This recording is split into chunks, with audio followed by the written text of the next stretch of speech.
Sukunat siri 5-qism. Azizga qarab qotib qoldim. Bola esa hech narsa bo'lmagandek mashinasini yana yerda o'ynardi.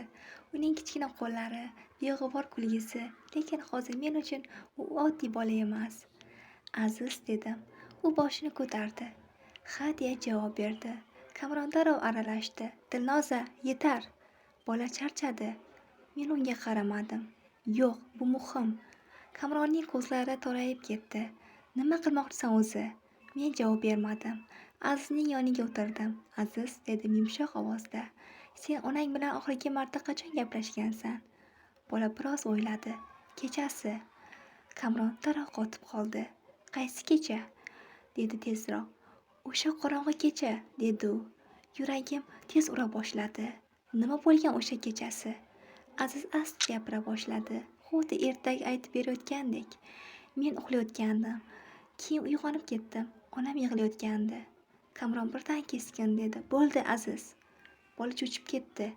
Men Kamronga qaradim. Nega to'xtayapsan? Chunki bu bolaga og'ir, dedi u. Yoki senga og'irmi? Men yana Azizga o'girildim. Keyin nima bo'ldi? Aziz bu safar sekinroq gapirdi. Men eshikdan qaradim. Nimani ko'rding? U kichkina barmog'ini eshik tomonga cho'zdi. Go'yo o'sha manzara yana ko'rayotgandek. Onam sumkasi yig'ayotgandi. Yolg'izmi? Aziz boshini chayqadi. Yo'q, yuragim to'xtab qolgandek bo'ldi. Kim bor edi? Bola biroz ikkilanib qoldi. Bir aka. Kamron birdan qattiq ovozda Aziz! Bola jim bo'lib qoldi. Men esa asta, lekin qat'iyan qanday aka? Aziz ko'zlarini qisdi, eslashga harakat qildi. U baland edi, ovozi juda yomon. Yomon? Ha, u baqirdi. Men nafasimni ichimga yutdim. Kimga? Onamga. Xona ichida sovuq sukunat. Nima dedi u? Aziz pichirlab gapirdi. Sen kech qolding, dedi. Bu gap tanamni titratib yubordi. Yana nima dedi? Aziz birdan qo'rqib ketgandek Kamronga qaradi. Dadamning jahli chiqadi. Kamron sekin ammo og'ir ovozda Aziz, boshqa gapirma. Endi men aniq sezdim, u nimanidir yashiryapti. Yo'q, dedim keskin, gapiradi.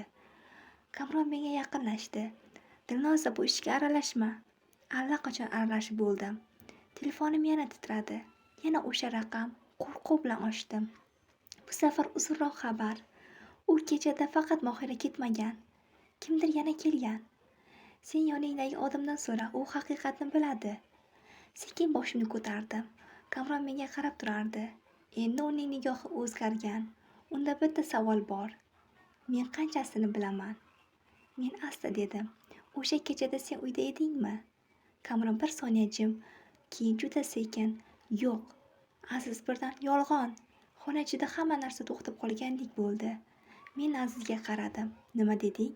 Bola qo'rqib ketdi, lekin baribir dedi. Dadam uyda edi. Men ko'rganman. Kamronning yuzi oqarib ketdi. Men asta orqaga bir qadam tashladim. Endi hammasi boshqa tus olgandi va ichimda faqat bitta fikr aylanardi. Aziz faqat guvoh emas, balki haqiqatning kaliti. Xona ichida sukunat. Azizning yolg'on degan gapi havoda muallaq turardi. Uni hech kim inkor etmadi. Hech kim davom ettirmadi. Faqat yuragimning urishi qulog'imda jaranglab turardi. Men Kamronga qaradim. Demak, sen uyda ketmagan ekansan. Kamron javob bermadi. Nega yolg'on gapirding? U chuqur nafas oldi va qo'llari mush qilib qattiq men dedi u, lekin gapini tugata olmadi. Haqiqatni ayt, dedim. Bu safar baland ovozda. Aziz cho'chib menga yopishib oldi. Kamron ko'zlarini yumdi. Go'yo bir og'riq qabul qilayotgandek. Men uyda edim. Bu gapni eshitib ichimda nimadir uzilgandek bo'ldi. Unda nega yo'q deding? Chunki u yana to'xtadi. Chunki hammasini tushunish oson emas. Men achchiq kulib yubordim. Haqiqat hech qachon oson bo'lmaydi, Kamron. U menga tikildi. Sen tayyormisan? Bu savol meni bir lahza to'xtatdi. Lekin endi ortga yo'l yo'q. Ha, dedim qat'iy. Kamron stulga sekin o'tirdi. Boshini ikki qo'l orasiga oldi. O'sha kechasi Mohira ketmoqchi edi. Buni allaqachon bildim. Yo'q, sen hammasini bilmaysan, dedi u past ovozda.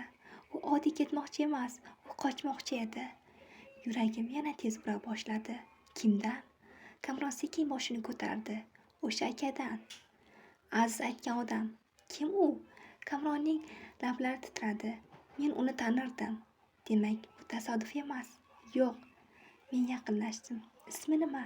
Kamron bir necha soniya jim turdi. Keyin nihoyat bu Rustam. Bu ism xonada og'ir yangradi. Kim u o'zi? Kamron javob berishdan oldin telefonim yana titradi. Bu safar qo'rqib ham ketmadim. G'azab bilan ochdim. Yangi xabar. Rustamni eshitdingmi? Endi o'zingdan so'ra. Nega u hali ham erkin yuribdi? Qo'llarim muzlab ketdi. Kamron, dedim sekin. Bu Rustam, u nima qilgan? Kamronning ko'zlari qorong'ulashdi. U Mohirani qo'rqitgan. Qanday qilib? Kamron ovozini pasaytirdi. U kuzatardi, tahdid qilardi. Nega? Chunki Mohira nimadir bilib qolgan. Bu gap ichimni battar titratdi. Nima bilgan? Kamron boshini chayqadi. Bilmayman. U menga aytmagan. Aziz birdan yana gap otdi. Onam aytgandi. Ikkimiz ham unga qaradik. Nima degandi? Bola sekin gapirdi. Agar men yo'q bo'lsam, u odamni topishadi degandi. Qaysi odamni? Aziz pichirladi. Rustamni. Xona yana jim bo'lib qoldi. Men ichimda hammasini bog'lay boshladim.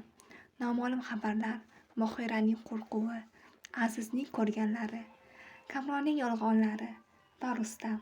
Men sekin dedim. Kamron, sen Rustamni qayerdan taniysan? Kamron bir lahza ikkilanib qoldi. Keyin juda og'ir gapni aytgandek, u mening do'stim edi. Yuragim yana bir bor muzlab ketdi. Kamron boshini egdi. Ha, o'sha kecha. Nima bo'ldi o'sha kechasi? Kamron javob berishga ulgurmay, eshik qo'ng'irog'i jiringladi. Uchovimiz ham qotib qoldik. Yana bir marta jiringladi. Bu safar balandroq. Aziz qo'rqib menga yopishdi. Men sekin eshik tomonga qaradim. Ichimda